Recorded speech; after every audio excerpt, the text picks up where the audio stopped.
저는 유명 K방송사의 사건 사고 현장을 취재하는 이 프로그램의 작가로 활동 중입니다. 저희가 진행 중인 이 프로는 정말이지 제가 봐도 너무 재미없고 시청률 또한 저조한 그런 프로그램이었습니다. 어느 날 한때 이슈가 되었던 사건이 있었죠. 유명 연예인이 아이돌 지망생을 성추행한 아주 더러운 사건이었는데, 이 사건의 제보자가 제가 진행 중인 프로그램에 처음으로 제보해 주셔서 최초 독점 공개와 동시에 저희 프로그램은 경쟁 프로그램을 제치고 급상승을 하게 되었습니다. 근데 정말 잠시뿐이었죠. 경쟁사에서 다른 이슈를 취재함과 동시에 저희가 진행 중인 프로그램은 다시 하락하게 되었죠. 어디 또 재밌는 사건 하나 안 터지나? 선배님, 제가 오늘 밤을 새서라도 이번에 진행 중인 뺑소니 사건 재밌게 풀어볼게요. 저의 당찬 포부에 선배님은 제 어깨를 한 대 툭 치시곤 퇴근을 하셨습니다. 저는 일이 늦어 사무실에 혼자 있게 되었죠. 시간을 보니 어느덧 자정 무렵이 되었고, 저는 내일 현장에 이동하게 될 위치를 파악하고 집으로 돌아갈 생각이었습니다. 지도 스트릿뷰 기능으로 현장의 위치를 검색하였습니다.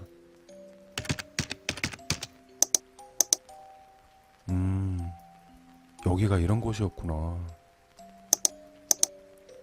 모두들 아시겠지만 지도 스트릿뷰 기능에는 자동차 번호판 혹은 사람 얼굴 같은 건 모자이크 처리하는 점 아시죠? 횡단보도 아래에 모자이크 처리가 되지 않은 여성의 모습이 보였습니다. 모자이크 작업은 사람이 하는 건지 컴퓨터가 하는 건지 궁금해졌죠. 무심코 그 화면을 무시하고 다른 곳으로 클릭하는데, 그 화면에는 여러 사람들이 촬영되었고 모자이크가 되어 있는데, 조금 전에 본 그 여성이 또 보였습니다. 그리고 그 장면도 이 여성은 모자이크 처리가 되어 있지 않았습니다. 순간 저도 모르게 마우스 휠을 돌려 화면을 확대를 해보았습니다.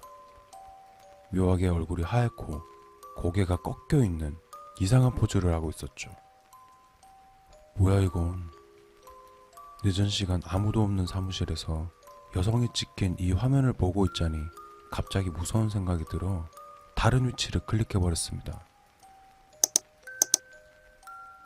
다른 위치를 클릭하는 순간 저는 너무 놀라 기절하는 줄 알았습니다. 조금 전에 본 여성이 또 찍혀 있었고 모자이크 처리 역시 안 되어 있었는데, 이번 장면의 그 여성은 목이 꺾인 수준이 아니라 확실히 부러져 있는 모습이었습니다. 더욱 소름 돋는 건 그 여성이 스트릿뷰 촬영 당시 카메라를 본 건지 목이 완전히 부러진 채 저를 쳐다보는 것만 같았죠. 너무 놀라 자리에서 박차고 일어나려고 하는 순간 화면의 모니터가 꺼졌습니다. 뭐지? 정전인가? 다른 자리들을 보니 제 자리에만 모니터가 꺼져 있었죠. 전기 코드가 빠졌나 하고 책상 아래를 보니 역시나 전기 코드가 빠져 있었습니다.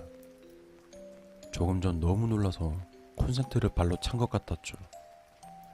그러고 멍하니 꺼진 모니터를 보게 되는데, 껌껌한 화면에 비치는 제 모습이 너무 무섭게 느껴지는 겁니다. 그 순간 아무 생각도 들지 않았고 그저 심장 소리만 요동을 치고 있었습니다. 담배 하나 피우고 퇴근해야겠다.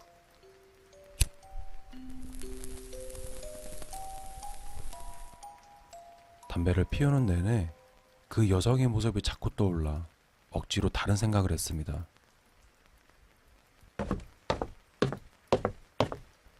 저는 집에 도착하게 되었고 잠에 들려 이불에 들어갔지만 조금 전 여성의 얼굴이 자꾸 떠올라 좀처럼 잠을 잘 수가 없었습니다. 이리저리 몸을 뒤척이며 겨우 잠에 들게 되는데, 잠시 후 깨어나 보니 몸이 움직이지 않아 가위에 눌렸다는 걸 직감하게 되었습니다. 어떻게 하면 좋을까 생각하는 순간 자고 있던 방문이 열리는 소리가 들렸습니다. 그리고 발소리가 들려옵니다. 일어나고 싶어도 몸이 움직이지 않았고 말도 할 수가 없었죠. 그렇게 발소리는 점점 더 가까워졌고 걸어오고 있는 그 정체의 숨소리는 더욱더 가까워지고 있었습니다. 몸이 움직이지 않아 눈동자를 최대한 내려 그 정체를 보려고 하는데 스트릿뷰에 나왔던 그 여성이 목이 완전히 꺾여진 채, 아니 완전 부러진 상태로 저를 뚫어지게 쳐다보고 있었습니다. 제 심장이 빠르게 뛰던 순간 동시에 다행히 그 꿈에서 깨어났습니다.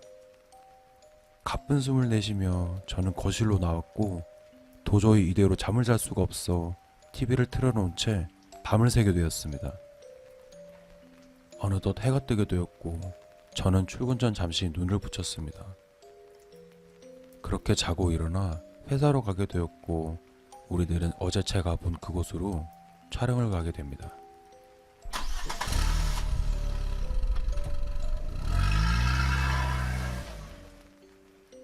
이동하는 중 어제 본 그 여성의 얼굴이 자꾸 떠올라 전 손톱을 물어뜯으며 다리를 떨게 되었죠. 어느덧 촬영지에 도착하게 되었고 잠을 못 자게 된 탓인지 저는 도저히 일어날 수가 없어 차에 잠깐 쉬기로 했습니다. 그렇게 자고 있는데 막내 작가가 차에서 쉬고 있는 제 몸을 흔들며 저를 깨웠습니다. 촬영 끝났어?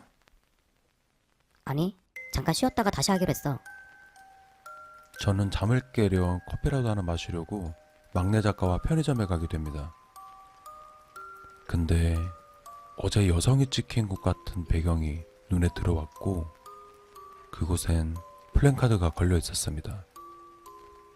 그 플랜카드에는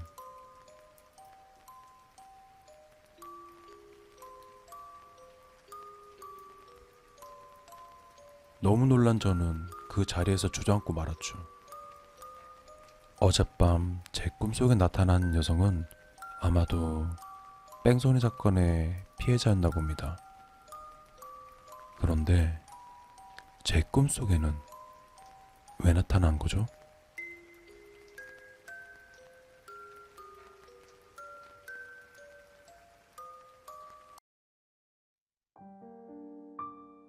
몇 년 전 내가 일본 유학 시절 때 겪은 일이다. 그 당시 나는 매달 부모님께 용돈을 받던 가난하고 찌질한 대학생이었다. 난 일본 대학교를 다니던 때 여기서 만난 친구 부모님의 가게에서 방학 기간 동안 잠깐 아르바이트를 할 예정이었다. 어느 무더운 여름, 방학은 시작되었고 난 친구 부모님이 운영 중인 그 가게에서 일을 시작하게 되었다. 내가 맡은 일은 주방에 나오는 음식들을 손님들에게 서빙하는 일이었다. 처음 해보는 서빙 일에 많은 실수가 있었다. 우동을 서빙하던 중 손님한테 엎은 적도 있었고 그릇을 옮기다 손이 미끌려 들고 있던 유리잔을 몇십 개를 깨트리는 등 친구는 매번 괜찮다고 다독여줬지만 친구네 부모님께도 죄송하고 일을 하면 할수록 민폐가 되어 며칠 하지도 못하고 그만하게 되었다. 그렇게 남아있는 방학 기간 동안 무엇을 할지 고민을 하게 되었다. 그러다 일본의 커뮤니티 사이트에서 눈에 띄는 게시물을 발견하게 된다.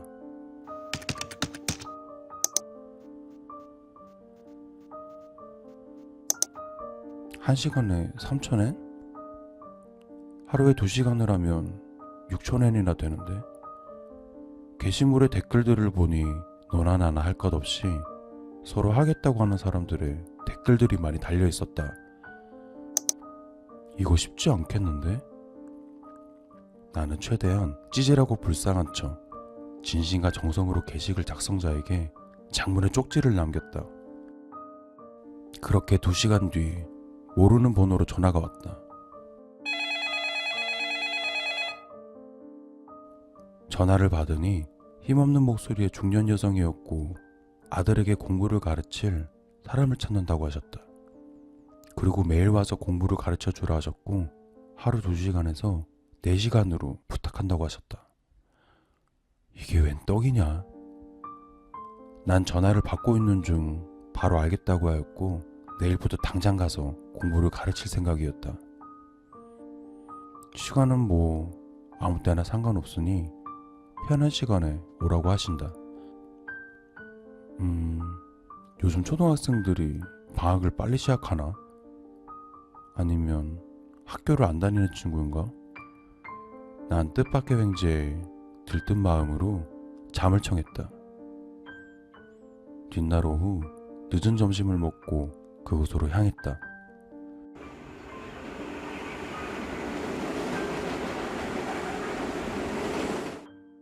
그렇게 그곳에 도착하니 주변은 사람들이 살지 않는 폐가들이 듬성듬성 보이고 해가 져도 가로등 불빛은 환하지가 않았다. 그리고 앞으로 과외를 하게 될 그 집은 무척 오래되고 낡은 집이었다. 그곳은 무서운 분위기를 자아내고 있었다. 뭐 돈 벌러 온 거니까 뭐. 난 조심스럽게 초인종 벨을 눌렀다.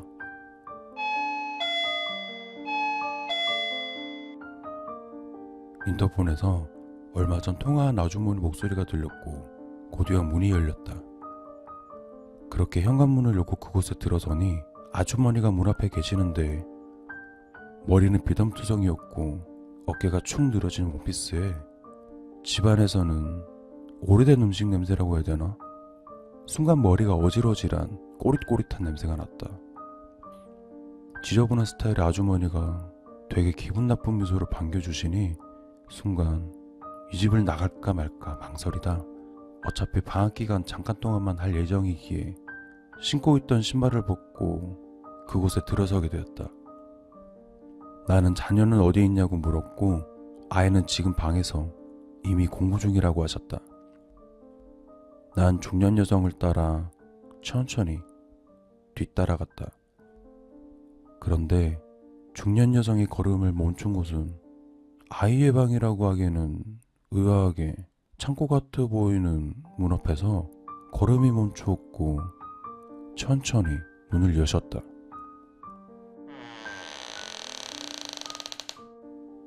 그 창고 같은 어두운 방 안에는 오래된 것처럼 보이는 낡은 옷장과 먼지가 수북한 오래된 피아노, 그 위엔 캐릭터 인형들이 있다. 그리고 한쪽 구석엔 책상이 있었고 책상 위에는 교과서 같은 책들이 펼쳐져 있고 의자에는 사람처럼 큰 인형이 앉혀져 있다. 난 조심스럽게 그 인형에게 다가가 보니 인형의 표정은 환한 미소로 웃고 있는 인형이었고 꼬마들이 입는 귀여운 정장이 입혀져 있다. 그리고 내 뒤에 있던 중년 여성은 지금 내 앞에 있는 인형이 공부를 배울 아들이라고 하셨다. 난 인형을 천천히 들고 나에게 공부를 배울 자녀가 이 인형이냐고 물었다. 그때 그 중년 여성은 두 눈을 부릅뜨고선 내가 들고 있던 인형을 뺏으시더니 인형을 끌어안으시고는 자기 아들이 맞다고 울부짖으셨다. 난 그 짧은 시간에 수많은 생각을 하게 되었다. 이 여성의 심기를 건드려봤자 좋을 건 없겠다라는 생각이 문득 들었고 난 그 짧은 순간에 중년 여성이 들고 있던 인형을 빼서 알겠다고 말씀드리며 의자에 인형을 앉혔고 난 그 옆으로 앉아 공부를 시작하였다. 그러자 중년 여성은 조금 진정이 되셨는지 울음을 그치고는 나가신다. 그렇게 난 내 옆에 앉아있는 인형을 진짜 사람인 듯 마냥 미친 사람처럼 인형에게 공부를 가르치기 시작했다. 오늘 과외비는 일당으로 받아서 내일부터 나오지 않을 생각으로 난 멍청하게 그 좁아 터진 방에서 자괴감을 느끼며 인형놀이를 하게 된다. 내가 질문을 하면 어차피 그 인형은 대답을 하지 못하는데 돌아오지 않을 대답을 기다리며 멍하니 인형을 쳐다보는데 그때 내 모습이 너무 웃겼지만 그 인형은 마치 무슨 말을 할 것 같은 표정이었다. 어느덧 약속한 4시간이 흘러갔고 서둘러 이 음침한 곳에서 나갈 준비를 했다. 그때 중년 여성이 오시더니 시간이 늦었으니 밥을 먹고 가라고 하신다. 그리고 오른팔에는 요리 중이셨는지 야채를 깎는 도구를 들고 계셨다. 순간 그 상황이 무서웠던 나는 그 아주머니에게 해코지 당할까봐 알겠다고 하였다. 난 식은땀을 뻘뻘 흘리며 식탁에 앉아 밥을 먹기 시작했다. 제대로 씻기지 않아 보이는 더러운 숟가락을 들고 억지로 국물 한 숟갈을 떠먹었다. 이건 무슨 국인지 처음 느껴보는 이상한 맛. 중년의 여성은 음식이 입맛에 맞냐고 물어본다. 나는 다소 오버하며 맛있다고 했다. 그러시곤 그 아주머니는 오늘은 자고 가라고 하신다. 아, 진짜 미친년인가. 난 양손을 강하게 흔들며 괜찮다고 하였다. 그 아주머니는 한 손에 들고 있던 도구를 툭 내려놓고선 말씀하신다. 내가 여기서 자면 우리 아들이 엄청 좋아할 거라고. 나는 괜찮다고 계속 사양하였고 급기야 여성은 갑자기 매일 혼자 자는 아들이 불쌍하다며 울음을 터뜨린다. 난 그 순간 알겠다고 하였고 여성이 잠에 들면 몰래 도망갈 생각이었다. 난 밥을 먹고 피곤한 척 그 창고 같은 방에서 이부자리에 누웠다. 그리고 그 중년 여성은 의자에 앉혀져 있는 인형을 양손으로 들고 오시더니 내가 누워있는 머리맡에 두셨다. 난 그 아주머니가 잠이 들 때까지 기다리고 있었다.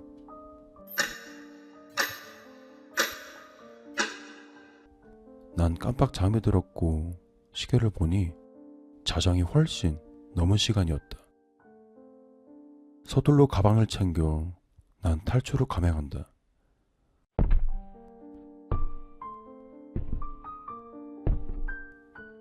한 걸음 한 걸음 너무나도 고요한 이 거실을 지나는데 그때 중년 여성은 깜깜한 현관 앞에 우두커니 서서 몰래 도망치는 나를 발견하였다. 그리고 한 손에는 야구방망이 같은 걸 들고 계셨고 금방이라도 나에게 해를 끼칠 것 같은 느낌이 들었다. 너무 놀란 나는 창고 같은 방으로 다시 뛰어들어가 문을 걸어 잠갔다. 그리고 사방이 어두워 불을 켜게 되는데 꼬마 같은 아이의 함성이 들리며 뭔가가 내 옆으로 다가오는 것 같았다. 난 천천히 고개를 돌려보니 눈알이 꼭 금방이라도 튀어나올 것 같은 회색빛 얼굴이 점점 다가오는 것이다. 패닉과 동시에 창문을 열어 난 그곳을 빠져나오게 된다. 순간 공포감이 너무 커 2층에서 뛰어내렸는데도 아픈 줄 모르고 난 맨발로 그곳을 겨우 빠져나오게 되었다. 난 그날의 충격 때문에 학업을 중단하게 되었고 한국으로 돌아오게 되었다. 그 일이 있었던 뒤로 2번 다시 가정방문 수업은 하지 않게 되었고 몇 년이 흐른 지금 이 시간에도 우리 딸 아이에게 단 한 번도 인형을 사준 적이 없다.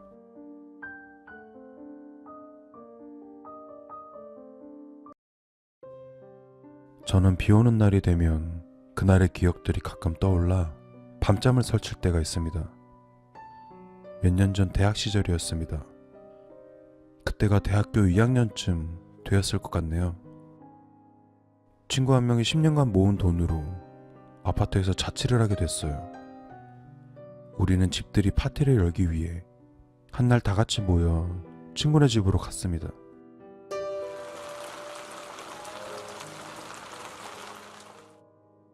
그날은 비가 억수같이 쏟아지는 날이었고 집으로 올라가기 전 동네 슈퍼에서 술과 안주를 사 웃고 떠들며 아파트로 들어갔습니다.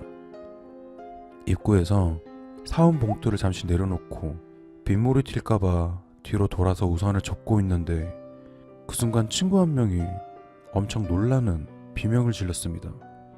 으아! 순간 저도 깜짝 놀라였고 친구에게 비명을 지른 이유를 물었죠. 야씨, 놀랬잖아. 왜 그래?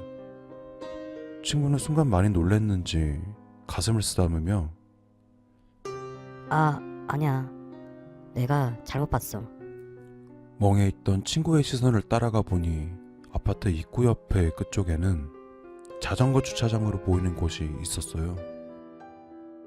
그리고 전등이 없어 어두컴컴한데 그곳에는 어떤 여자가 서 있었죠. 얼핏 봤을 때 30대 아니면 40대로 보이는 여자였고 허리까지 오는 긴 머리에 검은색 옷을 입고 있었죠. 마침 그곳이 어둡고 입고 있던 옷마저도 검은색인데다가 얼굴 피부색마저 하얗다 보니 마치 얼굴만 둥둥 떠 있는 것처럼 보였습니다. 우리는 그 여자에게 죄송하다고 고개를 숙여 사과를 드렸고 친구네 집으로 올라갔습니다. 우린 친구 방에 들어가자마자 조금 전에 본 여자 얘기를 친구에게 했죠.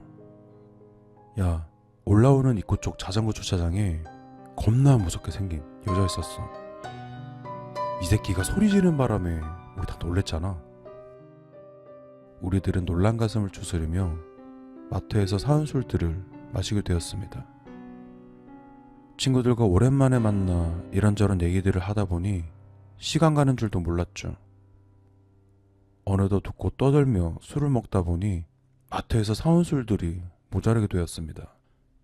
우린 즐겁게 가위바위보를 하며 마트에 갔다 올 술래를 정하게 되었습니다. 나와 집주인 친구 2명은 게임에 이겼고 다른 친구 2명이 게임에 져서 마트에 다녀오기로 합니다. 우리 갔다 올게. 올 때 안주 좀 많이 사와. 그렇게 친구 2명은 안주를 사러 갔고 나와 친구는 TV를 보며 기다리고 있었습니다. 그런데 친구들이 나간 지 2-3분도 지나지 않았는데 마트에 가기로 한 녀석들이 다시 되돌아왔습니다. 마트에 안 가고 왜 다시 돌아왔어? 그러자 문 밖에 있던 친구 녀석 한 명이 얘들아, 우리 넷이서 다 같이 가면 안 돼? 그럼 게임은 왜 했는데? 그러고 친구들의 표정을 보니 뭔가에 엄청 놀란 듯 걔네들은 안색이 정말 창백해 보였습니다. 분명 술을 사러 가기 전에 안색이 아니었죠. 니네들 왜 그러고 있어? 그러자 친구 한 명이 말했습니다. 아니, 그게 아니고 뭔데? 빨리 말해봐. 그렇게 한참 동안 말을 못하고 엄청 두려운 눈빛으로 미안한데 우리 술 그만 먹자. 라며 얘기하더군요. 걔네들은 놀란 이유를 끝내 말하지 않았고 그 순간이 답답했던 저는 놀란 친구들을 집 안으로 들여보내 저 혼자서 술을 사올 생각이었습니다. 아유, 답답한 인간들아, 내가 갔다 올게. 그때 친구 한 명이 제 팔을 붙잡았습니다. 야, 밑에 아까 주차장에서 봤던 그 여자 아직도 거기에 있어. 아니, 그게 왜? 너한테 뭐라 그래? 좀 이상하잖아. 그 어두컴컴한 주차장에서 좀 전에 봤던 자세랑 똑같은 자세로 그대로 있어. 우리가 이 집에 온 지 몇 시간이 지났는데도 말이야. 살아있는 사람이라면 저 자세로 몇 시간 동안 저러고 있는 건 불가능해. 술에 어느 정도 취했던 저는 친구들의 말을 무시하며 마트에 다녀오려고 했습니다. 그때 집주인인 친구가 아파트 주민일지 모르니 같이 가보자고 하였죠. 그렇게 우리 둘은 마트에 다녀오기로 합니다.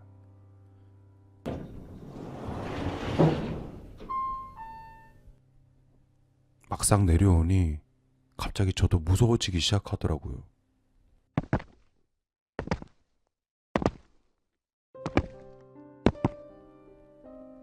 친구와 저는 조용한 발걸음으로 걸어갔고 껌껌한 자전거 주차장으로 시선을 돌려보았습니다. 헐, 진짜 있네. 처음 이곳에 도착했을 때 봤던 그 자세 그대로 우두커니 서서 천장 쪽을 보고 있었습니다. 그러자 옆에 있던 친구는 주민 사람이겠지 뭐. 빨리 마트나 갔다 오자. 애들 기다리겠다. 우린 주차장에 그 여자를 뒤로 하고 마트로 향했습니다. 술과 먹을 안주를 고르며 저는 친구에게 질문하였죠. 좀 전에 봤던 그 여자 있잖아. 너네 아파트에 사는 주민 맞아? 나 이사 온 지 얼마 되지도 않아서 잘 모르겠어. 그럼 집에 돌아가면서 인사라도 해보자. 그때 겁이 없었던 저는 집으로 들어가는 길에 그 여자에게 대화를 시도해볼 생각이었습니다. 어느덧 입구에 다다랐고 주차장 쪽을 바라보았습니다. 그 여자는 팔과 다리 그리고 어딘가를 쳐다보고 있는 시선까지 한치의 흐트러짐도 없이 그곳에 서 있었습니다. 조금 전에 두려움에 떨던 친구가 했던 말이 문득 머릿속을 스쳐 지나갔습니다. 야, 담배 하나만 피고 저 여자한테 말 걸어보자. 그렇게 친구와 아파트 밖으로 나오게 되었고 담배를 피우며 긴장을 풀려고 했습니다.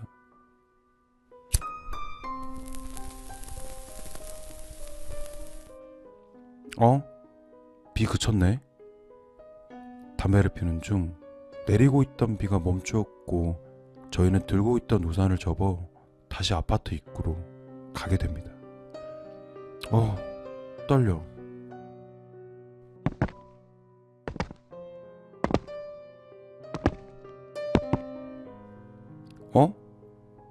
어디 갔어?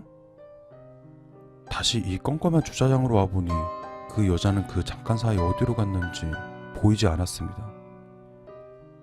아, 뭐야. 사람 맞잖아. 우리는 긴장한 모습은 온데간데 없어졌고 가벼운 발걸음으로 친구 집으로 올라갔습니다. 우린 늦은 새벽 다시 술을 마시게 됩니다. 늦은 시간까지 술을 마시게 된 우리는 여기서 하룻밤 자고 가기로 했습니다. 나는 담배나 하나 피고 자야겠다. 저는 혼자 집으로 나와 담배를 피러 가려고 1층으로 향했습니다.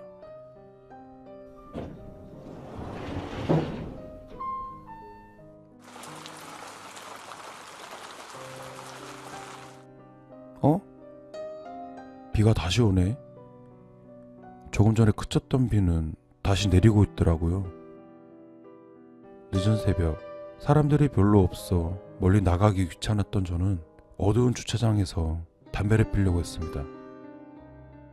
그런데 아까 봤던 여자가 그곳에 또 서 있었고 그 시간 술이 많이 취했던 저는 저도 모르게 그 여자에게 다가갔습니다.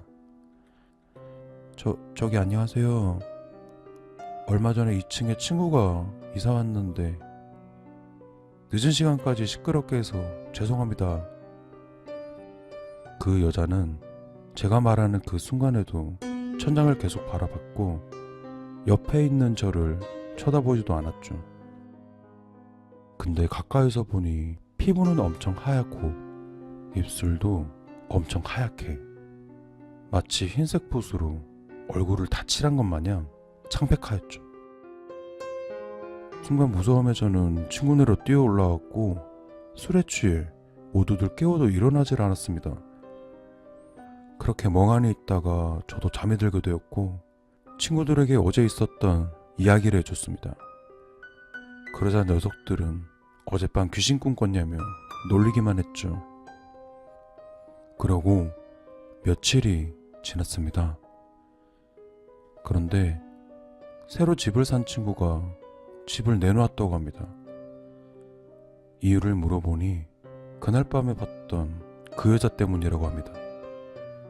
그러고는 비가 오는 날이면 항상 같은 자세로 어두운 주차장에서 천장 쪽을 쳐다보고 있다고 합니다.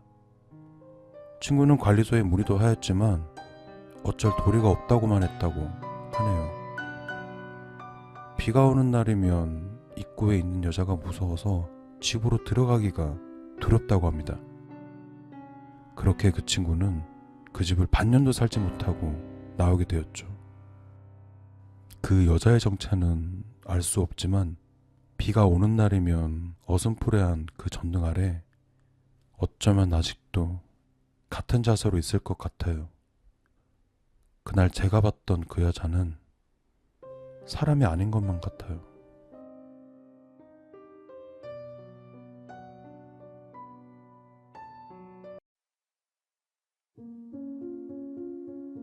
내가 중학교 1학년 때 생겼던 일이다. 학창시절 여름방학이 되면 누나와 같이 시골 할머니 댁에서 머물렀다. 내가 중학교 1학년이었던 시절 우리 누나는 계단에서 넘어져 다리를 크게 다치는 바람에 그 당시 여름방학 때에는 아버지랑 둘이 할머니 댁에 가게 되었다. 그렇게 도착한 뒤 어른들께 인사를 드리고 당시 나는 반항기가 가득한 사춘기 때였던지라 다른 친척들과는 같이 있고 싶지 않아서 저녁 시간까지 혼자 직분차를 산책하고 있었다. 어렸을 때부터 매년 이곳을 왔기 때문에 이곳에 사시는 어른들과 거의 친분이 있었다. 그리고 여기 사시는 어른들께 인사를 드리면 항상 이런 말씀을 하시곤 하셨다. 마을 뒷산 아래에 있는 아무도 없는 그 폐가에는 절대 가선 안 된단다. 정 가고 싶다면 이 다음에 어른이 되어서 가거라.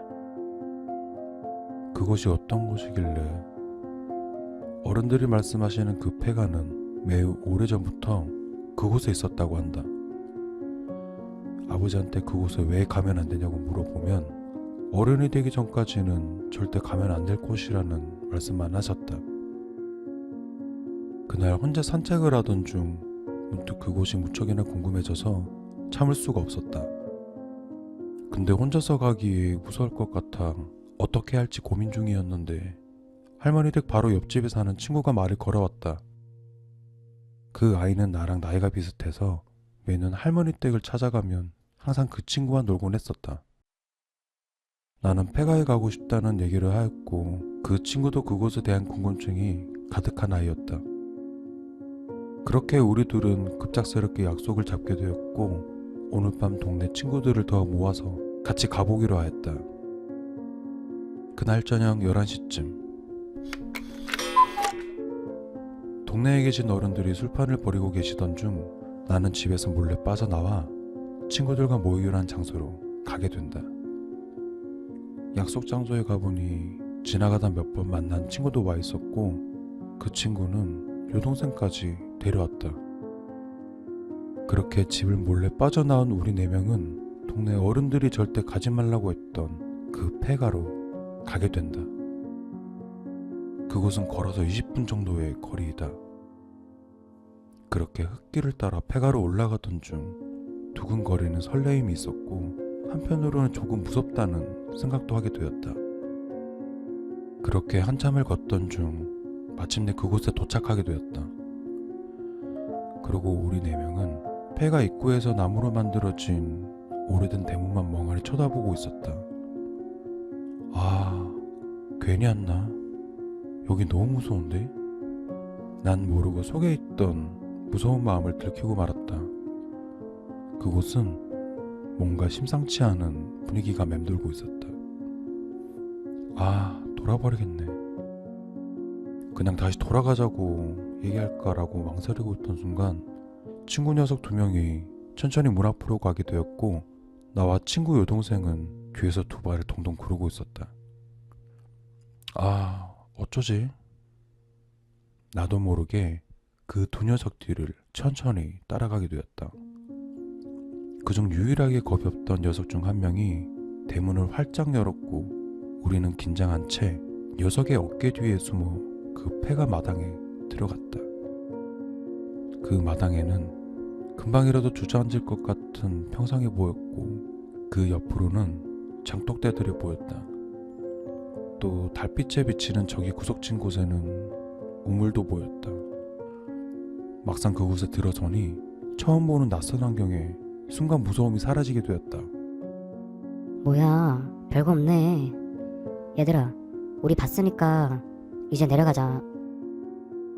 겁도 없이 문을 활짝 열었던 친구가 이곳에 와봤으니 이만 내려가자고 했다. 나는 폐가 방 안에도 들어가고 싶었지만 차마 그 방은 너무 무서웠다. 그래, 이제 내려가자. 내려가자라고 말하던 정말 딱 그 순간이었다. 친구의 여동생이 갑자기 말릴 새도 없이 대문을 쾅 하고 닫아버렸다. 그러더니 그 여동생은 두 손으로 자기 입을 틀어막고서는 그 자리에 쓰러져 좌우로 떼굴떼굴 굴렀다. 그리곤 양팔을 머리에 올려 자신의 머리카락을 세게 잡고서는 막 뜯어내기 시작했다.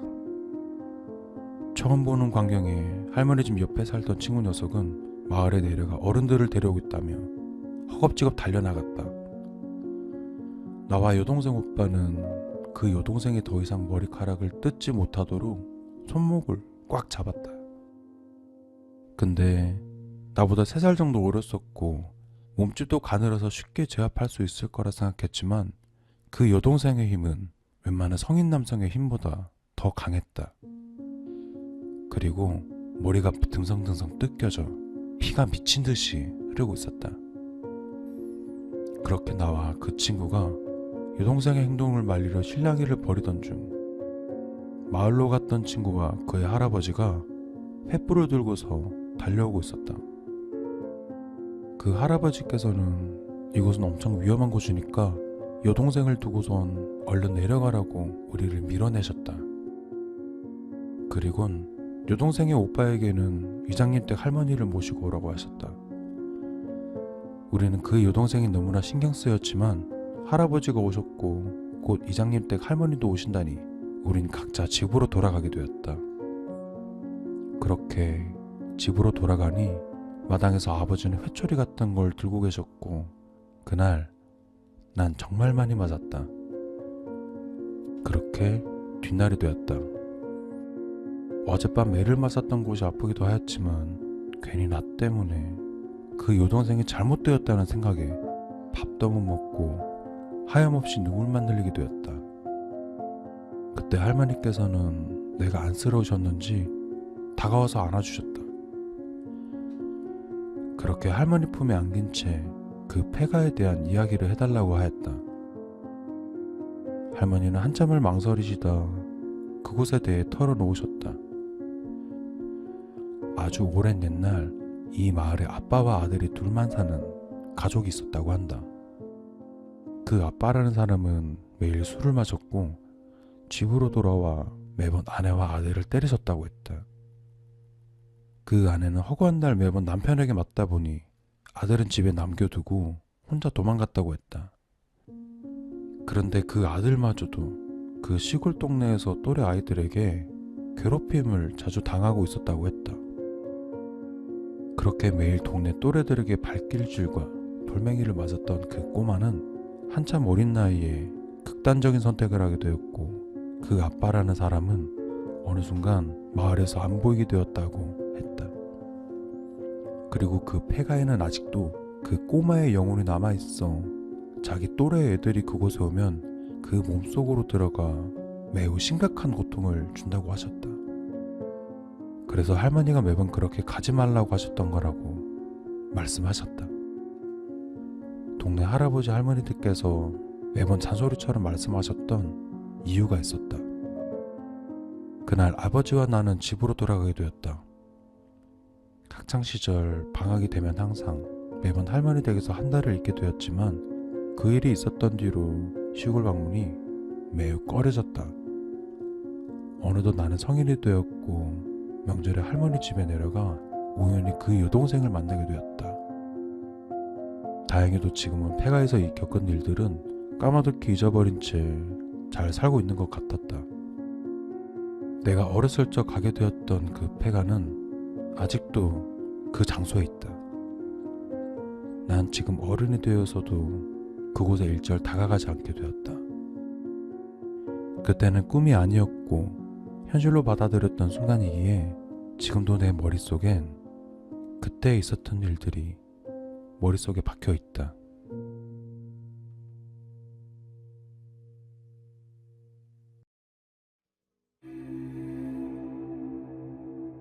나에겐 친한 친구 2명이 있다.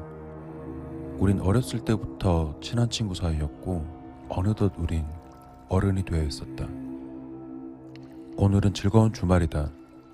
집사람이 아이들과 친정에 가는 바람에 난 이번 주말은 혼자 보내게 되었다. 심심해.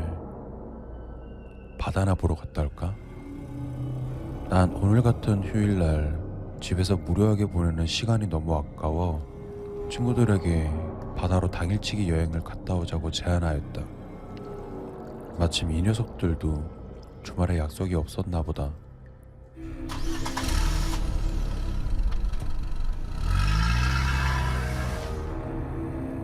근데 우리 어디로 가냐? 바다에 가고 싶었다는 생각만 했을 뿐 어디로 갈지는 정하지 않았었다. 어차피 오늘 저녁에 올 거니까 그냥 근처 바다를 갔다 오지 뭐. 거기 사람 많잖아. 우리들은 어디를 가자고 마음먹은 것도 아니었고 다들 주말에 일이 없다 보니 우린 목적지도 없이 무작정 근처 바닷가로 향했다. 항상 우리들의 만남은 이러하다. 우린 급만남을 좋아하고 뭔가를 한다기보다 3명이서 같이 있다는 것만으로도 좋다. 이런저런 얘기를 하다 보니 벌써 바다에 도착하게 되었다.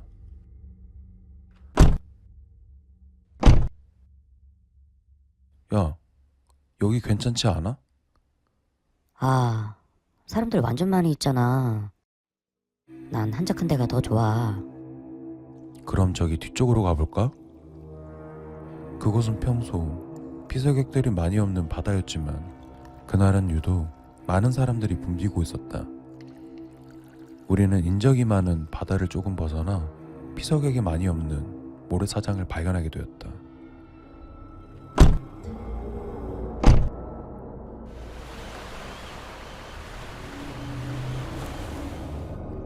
여기가 딱이다.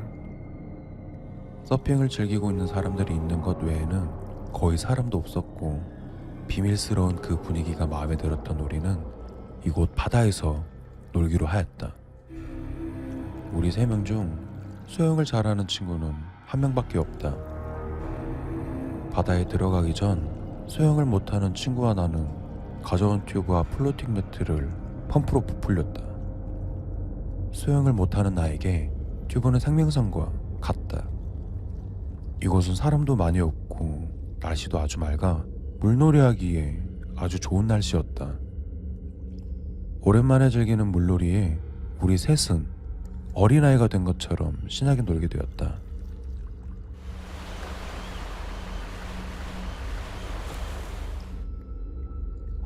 힘들어. 나 좀 쉬어야겠다. 한참을 물에서 놀다 보니 힘에 들었던 나는 매트를 들고 와 물에 띄워놓고 그곳에서 잠시 쉬게 되었다.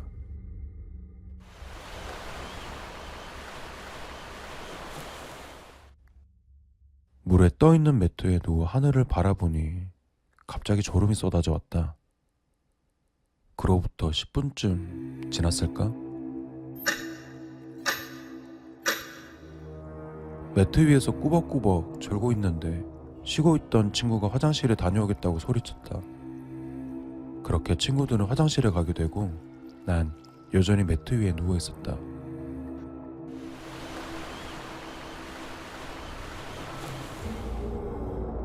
난 바다 위에서 깜빡 잠이 들었고 누군가 나를 부르는 것 같은 소리에 잠에서 깨었다. 나는 돗자리에 쉬고 있는 친구에게 얼른 가겠다고 소리쳤지만 친구는 내 목소리가 들리질 않는지 마치 잘 가라고 하듯 이쪽을 향해 손을 흔들기만 할 뿐 멀리 떨어져 있는 나에게 인사를 하는 건지 아니면 빨리 오라고 손짓하는 건지. 난 친구가 보이는 곳으로 팔을 저어 육지 쪽으로 향했다.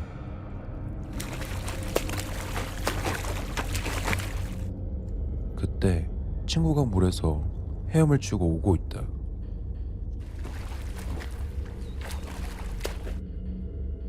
그런데 그 친구는 나와 같이 수영을 못하는 녀석인데 그것도 튜브도 없이 이쪽으로 헤엄쳐 오고 있었다. 저 사람은 누구지? 난 멀리서 보았을 때는 친구인 줄 알았는데 가까이 다가가 보니 처음 보는 모르는 사람이었다. 친구와 체격이 비슷하다 보니 잘못 봤나 보다. 그러고 육지 쪽을 바라보니 친구들은 돗자리 위에서 휴식을 취하고 있는 것 같았다. 그때였다. 처음 보는 낯선 사람이 물 위에 둥둥 떠서 무표정을 하며 내가 있는 쪽을 바라보고 있었다. 순간 나는 섬뜩했고 당황해서 방향을 바꿔 친구들이 있는 쪽으로 물장구를 치기 시작했다. 그러나 그때 아무리 물장구를 세게 쳐도 앞으로 나아가는 것 같지가 않았다. 그러다 갑자기 무언가에 오른쪽 발목을 잡혔다. 난 엄청난 힘으로 바다에 끌려가게 되었고 필사적으로 몸부림을 쳤지만 매트에서 떨어지게 되었다. 그때 근처에 있던 서퍼의 도움으로 난 구조되었다. 만약 내 주변에 아무도 없었다면 난 정말 위험할 뻔했다. 나는 서퍼보드에 올라 숨을 헐떡이며 간신히 육지로 돌아오게 되었다. 쉬고 있던 친구들이 놀라서 나에게 달려왔다. 너 괜찮아? 그러고 친구들은 서퍼를 바라보며 구해줘서 고맙다고 허리를 숙여 인사를 했다. 그분은 정말 나에게 생명의 은인이었고 빨리 정신을 차려 다행이라고 말씀하셨다. 친구들은 서퍼에게 어떻게 된 거냐고 여쭈었고 그분은 조금 전 상황을 우리에게 설명해 주었다. 그분은 이곳에서 수영하는 사람들이 많지 않다 보니 우리를 자연스레 의식하게 되었고 매트가 너무 멀리 떠내려가 위험해 보여서 그쪽으로 가고 있던 중 갑자기 매트에서 사람이 빠져 황급히 가보니 물속에서 누군가 내 다리를 잡고 끌어내리는 것처럼 발목을 잡고 매달려 있었다고. 근데 내 발목에 매달려 있던 사람은 아무도 사람이 아닌 것만 같았다고. 그분도 너무 무서워서 하마터면 손을 떼려다가 정신을 다시 차려 나의 팔목을 붙잡고 끌어올리셨다고. 그 말을 듣고 친구들은 정말 감사하다며 꾸벅꾸벅 인사를 하게 되었고 나 역시 살려주셔서 너무 감사하다고 하였다. 저기 이 은혜를 어떻게 갚으면 좋을지. 난 그분에게 은혜를 갚고 싶었지만 그분은 나에게 이 말만 하시곤 호련히 가셨다. 다음부터 이곳에서 수영하지 마세요. 둘러보시면 여기 수영하는 사람 없잖아요. 그러고 보니 이곳에 수영하는 사람이 없네. 무튼 정말 착한 분이셨다. 그러나 나에게 더 큰 문제가 생기고 말았다. 친구 한 명이 내 다리를 보고서 소리를 질렀다. 나의 오른쪽 발목에는 사람 손모양의 멍이 뚜렷이 남아있었다. 우리는 황급히 그곳에 도망치듯 떠나게 되었다. 그러고 며칠이 지나고 들은 이야기인데 우리가 놀았던 그 장소는 수많은 배들이 이동하는 바닷길이었고 그로 인해 파도가 많이 치는 지역이라 서퍼들이 많이 찾는 곳이기도 하였지만 가끔 찾아오는 거대한 파도에 물놀이하는 사람들은 많이 휩쓸려 실종 혹은 인명사고가 많이 발생되었다고 했다. 그때 서퍼분이 옆에 없었으면 난 지금 어디에 있었을까? 그런데 그 일이 있었던 뒤로 그때 생겼던 오른쪽 발목에 멍은 지워졌는데 멍이 생겼던 자리에 통증이 나타나기 시작했다. 병원 이곳저곳을 돌아다녀 봤지만 통증의 원인을 전혀 찾을 수가 없었다. 설마 바다에 빠지게 되었던 날 내 발목에 매달려 있던 그 존재가 아직도 내 발목에 매달려 있는 거 아닐까?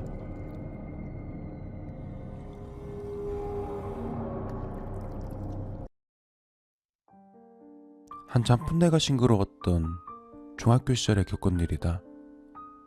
그때는 여름방학이 끝나가던 어느 날이었다. 나는 동생과 물놀이가 너무 하고 싶었고 남은 여름방학을 만끽하기 위해 동생과 둘이서 엄마를 조르게 되었다.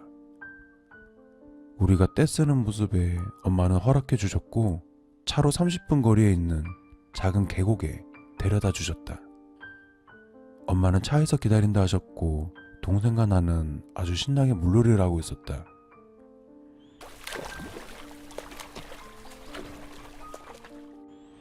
그렇게 신나게 놀고 있는 중 누군가 내 이름을 부르는 소리에 고개를 돌려보니 그곳은 학교 동창생이 서 있었다.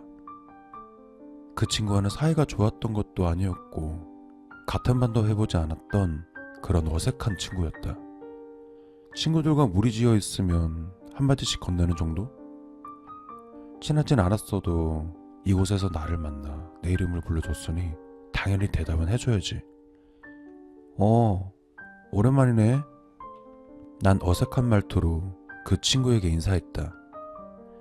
그러자 그 친구는 자기도 물놀이가 하고 싶다고 동생이랑 셋이서 다 같이 놀면 안 되냐고 물어봤다. 물론 거절할 이유도 없었고 오히려 동생과 둘이 놀기보다는 셋이서 노는 게 더 좋을 것 같아 그렇게 하자고 하였다. 그렇게 우리는 세 명이서 물놀이를 하게 되었다.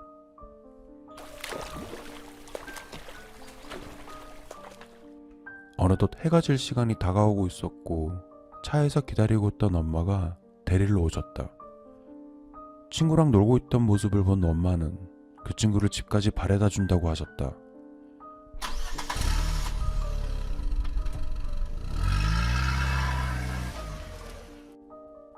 엄마가 친구의 집 위치를 물었다. 이 길에서 왼쪽이요. 여기서는 오른쪽으로 가주세요. 이제 여기서 다시 오른쪽으로 가시면 돼요. 엄마는 뒤에 타고 있던 친구가 알려주는 길로 계속 운전 중이셨는데 뭔가 이상하다는 것을 깨달았다. 여기 조금 전에 왔던 곳 아니야? 아까부터 왔던 길을 계속 빙글빙글 돌고 있었다. 운전하시던 엄마도 고개를 갸우뚱하셨지만 그래도 그 친구가 알려준 길로 계속 가고 있었다. 여기 아니에요. 저기서 왼쪽으로 가야 돼요. 그 친구는 또 다른 길로 가달라고 엄마에게 말했다. 엄마도 그땐 좀 화가 나셨는지 조금 짜증스러운 말투로 이곳이 맞냐고 되물으셨다. 그랬더니 그 친구는 이 길이 맞다고 하였다. 그래서 말했던 대로 막상 가보니 역시나 조금 전에 왔던 길이었다. 순간 욱했던 나는 그 친구에게 언성을 높이며 화를 내고 말았다. 그러자 그 친구는 금방이라도 울음을 터뜨릴 것 같은 표정으로 자기네 엄마 아빠가 집에 갈 때는 이 길로만 다니라고 하셨다고 헛소리를 내뱉고 있었다. 난 도저히 참을 수가 없어 당장 내리라고 하였다. 그러더니 그 친구는 저기 눈앞에 보이는 쪽까지만 태워달라고 하였다. 저기 눈앞에 보인 곳은 바로 터널이었다. 그곳은 상당히 오래된 터널이었고 터널 길이가 짧지만 내부의 전등불빛들은 껐다 켜졌다를 반복하며 으스스한 분위기가 연출되고 있었다. 막상 그곳에 도착하고 터널 주변 어두운 분위기를 보니 조금 전 욱하며 화냈던 게 조금 미안해졌다. 그 친구의 집은 터널을 지나면 있다고 하였다. 집 앞까지 데려다 주고 싶었지만 왔다 갔다를 다시 반복하며 또 헛소리를 할까봐 찝찝하지만 터널 입구 앞에서 내려다 주기로 했다. 잘 가. 계약하면 보자. 저 새끼 고맙다는 소리도 안 하냐? 그 친구는 인사도 없이 차에서 내렸다. 그 모습을 본 엄마도 어리둥절하셨다. 저 친구 터널 지나면 집 있는 거 맞지? 몰라. 자기가 알아서 가겠지 뭐. 그래도 엄마는 그 컴컴한 곳에 내려다줘서 조금 찝찝해 하시는 것 같았다. 물론 나도 마찬가지였다. 왜 거기서 내려달라고 했을까? 몰라.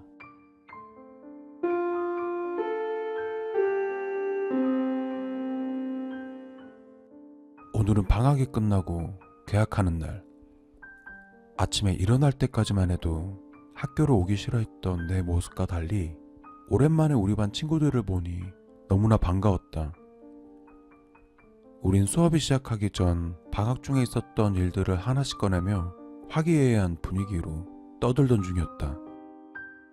얘들아, 나 저번 주 금요일에 동생이랑 물놀이 갔다가 우연히 만났어. 뭐야? 분위기 왜 이래? 계곡에서 놀게 된 친구 얘기를 꺼냈는데 분위기가 갑자기 싸해졌다. 그러던 중 친구 한 놈이 말을 꺼냈다. 저번 주 금요일 맞아? 응, 맞아. 근데 왜? 우리 중 유일하게 그 친구랑 친했던 녀석이 얘기를 꺼냈다. 걔 있잖아. 부모님도 일찍 돌아가시고 할머니랑 둘이 살고 있는데 방학 중에 걔네 할머니 돌아가셨어. 난 걔랑 좀 친해서 걔네 할머니 장례식장 갔지. 근데 그게 저번 주 목요일이야. 가족이 사망한 직후에 물놀이를 했다는 게 상식적으로 이해가 되지 않았다. 유일하게 하나뿐인 가족이었던 할머니가 돌아가셨는데 그날 왜 물놀이를 하러 갔을까? 셋이서 놀 때에는 전혀 슬퍼 보이지도 않았었는데 또 오래전에 돌아가셨을 부모님으로부터 이 길로만 다녀야 된다는 말은 무슨 뜻인가? 그날 어두운 터널 앞에 내려다 줄 때 몇 번이나 같은 길을 빙빙 돌게 반복했던 건 왜 그랬을까? 개학하던 날 그 친구는 학교에 나오지 않았다. 나는 수소문 끝에 그 친구에 대한 소식을 전해 들었다. 할머니가 돌아가시고 친척에게 맡겨져 다른 지역으로 전학을 갔다고. 물놀이를 마지막으로 했던 이후 또 개학을 하고 나서도 난 그 친구를 볼 수 없게 되었다. 할머니가 돌아가셨던 충격에 그날 차 안에서 헛소리를 내뱉은 건 아닐까?